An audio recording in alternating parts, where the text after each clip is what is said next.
Montauban-Colomiers, un duel du très haut de tableau et un derby pour bien terminer ce premier week-end de l'année 2018 sur les terrains de Pro D2. L'ambiance est folle en tribune à Sapiac et le combat est au rendez-vous sur le terrain.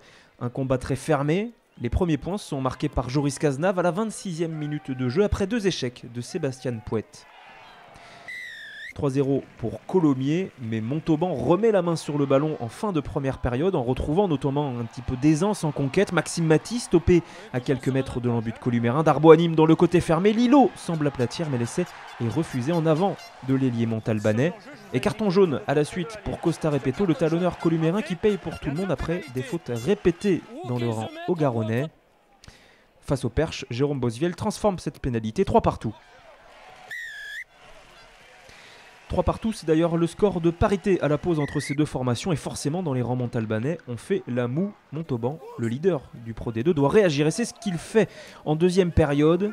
Les montalbanais qui ont le vent dans le dos, ce qui aide beaucoup Bosviel qui vient de marquer une pénalité 6-3 et 9-3 avec ce drop, le 3e de la saison pour l'ouvreur sapiacin. Le placard, faut qu'il sorte là, d'accord ? Mais Colomiers ne rend pas les armes dans cette deuxième période et continue de tenir le ballon avec Bézian qui trouve une petite brèche dans le rideau sapiacin. Inigo est chassé en sortie de ruck, il échappe le ballon et Maxime Maty a l'intelligence de taper plein axe. Il n'y a personne dans le troisième rideau, c'est donc un duel de sprinters. Et le premier dans l'embut, c'est l'ailier montalbanais Vungakoto Lilo qui aplatit le premier essai du match.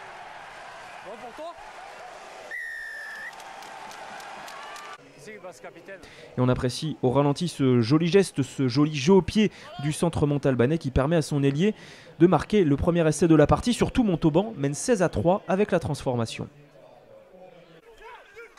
Mais Colomiers ne lâche pas le morceau jusqu'à la fin, espère arracher un point de bonus défensif. Timani s'échappe au cœur du ruck. Le deuxième ligne columérin qui casse tout sur son passage. Il est stoppé à 1 mètre de l'embut sapiacin. Libération rapide pour Inigo qui s'appuie sur Ronan Mbélé qui remet une couche dans l'axe.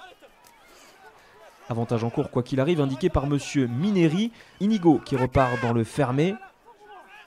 Encore un jeu très frontal des avants columérins mais ça ne passe pas. Finalement vous avez vu le petit coup d'œil du demi de mêlée columérin. La longue sautée pour son ailier et c'est Voreta Maya qui aplatit le premier essai columérin de l'après-midi. Et on apprécie au ralenti cette longue passe qui permet à Colomiers de revenir à 16-8.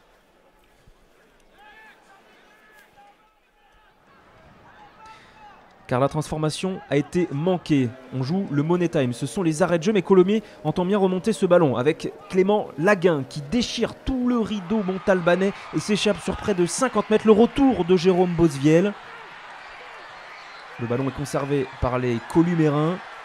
Inigo qui essaye d'animer dans le même sens.